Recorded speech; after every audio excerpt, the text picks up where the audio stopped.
Hello, Emily Gibbons here from the Literacy Nest. Thank you so much for joining me. And this is my YouTube channel, as you know.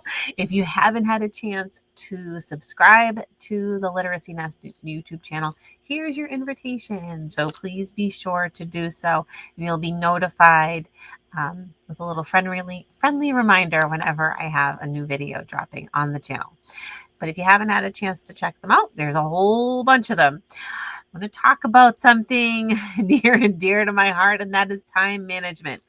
Adults need it. Kids need it. We all need time management help. This is related to a blog post that I have on some time management tips. I'm going to share some different tools that you can explore. Also, a few children's books that I have found recently that I think are going to be really helpful. So, a couple of things to keep in mind with time management before I get into the tips here. This is all part of our structure and routine. Children, particularly ones who may present as having ADHD and even paired with dyslexia, really do need that structure and routine, a predictable routine. Having a predictable routine, particularly in your Orton-Gillingham lesson, is going to be part of being what we call emotionally sound. This is something where, because there's a predictability, children know what's coming next and can really thrive in that environment because they're prepared for it. There's no unknown situation going on. They know, okay, here's the next step in the schedule, and they're ready to move on to that. It really helps with transitions. The next thing with time management we want to know is that it will encourage independence. By teaching and scaffolding and modeling and practicing time management, that is helping them with a life skill. So, and that's all we're trying to do here is encourage a little bit more independence with each step of the way, pulling back a little bit more of our support and putting more ownership on them. Really important for them as they enter into adulthood, right?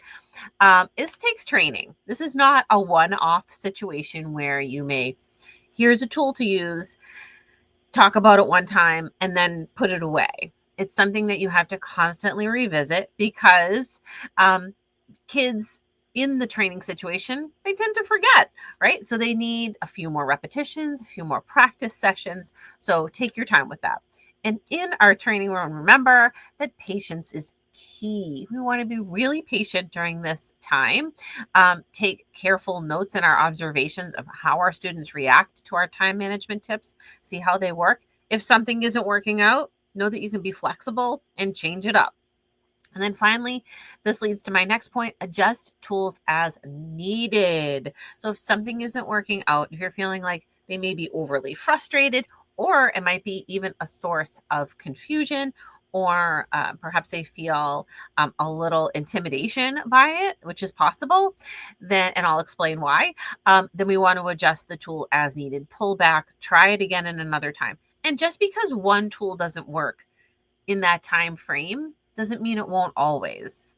Okay, so if you happen to decide like, my child or my student isn't quite ready for this at this time, maybe they feel they're a little too young, you can put it aside, put it away, and then take it out maybe at another time. Okay. So the first one we're going to talk about is a book called Time to Get Started. So this is a book by Lisa Griffin, illustrated by Brian Smith, and it's all about teaching kids the whole process of taking the initiative. So it's not just enough for us as adults to say, okay, time to do this, time to do your homework, or whatever. It's just helping them learn the skills where, okay, instead of wanting to get to that video game, and when we know there are other pressing things that have to get done, like homework, okay, there's a process in helping them take more of an initiative without us constantly being the one to verbally probe them to get started. So this is one really great children's book. These are all sort of around elementary school age. And the next one, same author and illustrator. I really love a lot of these books from this collection, is How Do I Remember All That? So this is really going to be helpful for your students with working memory.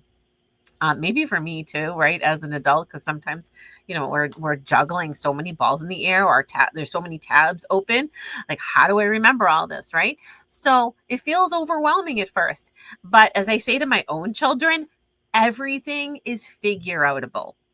The more I say that to them, then they're feeling like, okay, they're in control. We can figure this out. How can we figure this out? So instead of feeling like the task is insurmountable, how can we help them learn that, yeah, we can break this down into little small parts to get things done, right? All right, so this is another great book. How do I remember all that? A story to improve working memory. And we know with working memory, there are a lot of different things that we can be doing in regard to strategizing, and even with game playing and things we can do to help working memory. All right, one of the tools I'm going to talk about now are some timing tools. And one of them is this visual hourglass.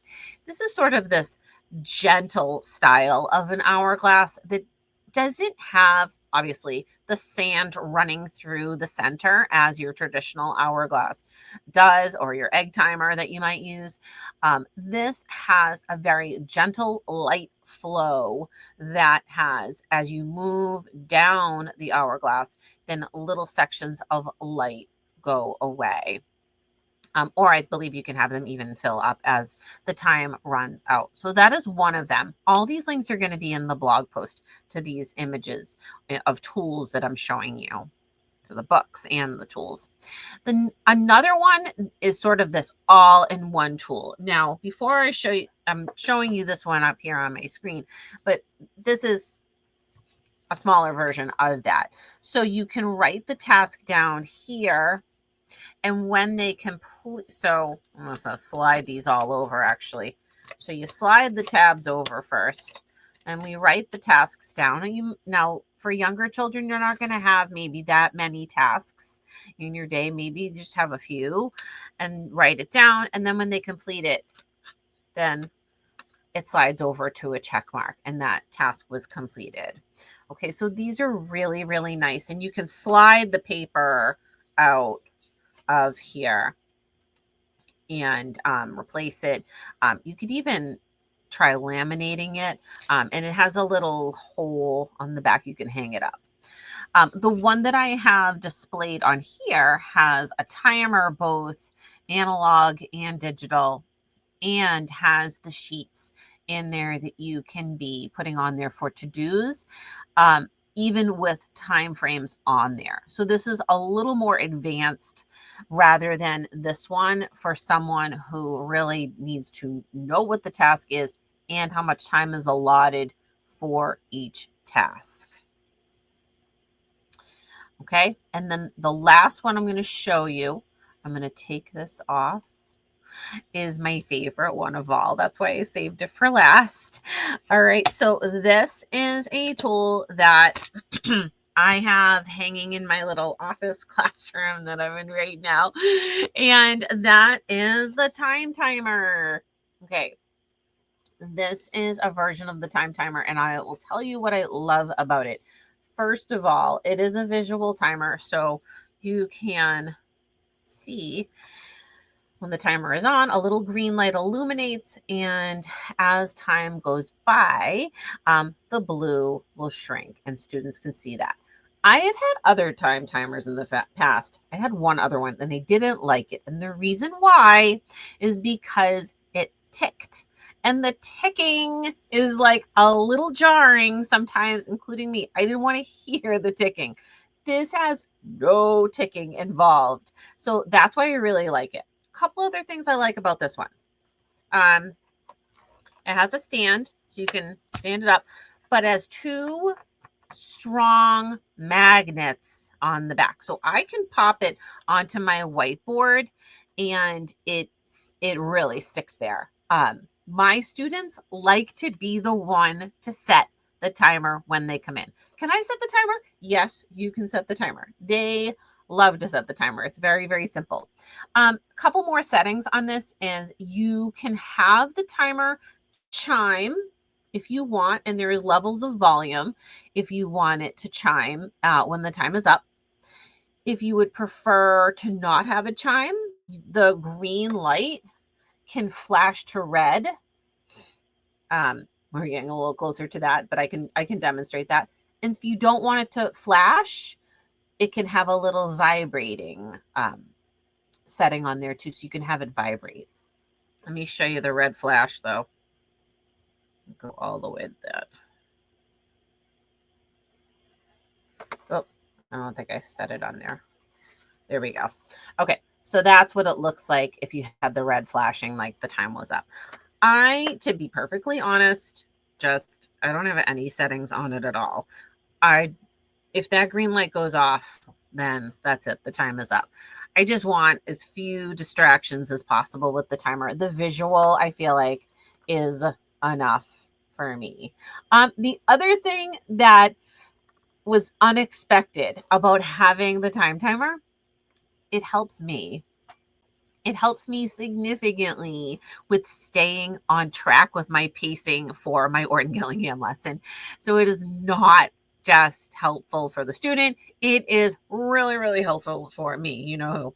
So if you're one of those people that has a hard time, kind of gets like carried away with certain parts of your Orton-Gillingham lesson, this thing is going to be really, really useful.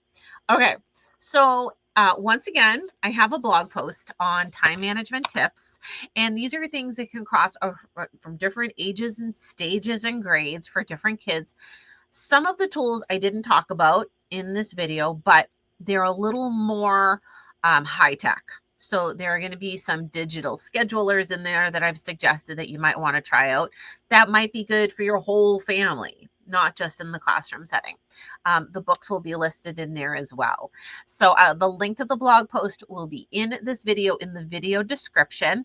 Once again, thank you for watching. Please be sure to subscribe to the YouTube channel, and I will see you next time. Thank you.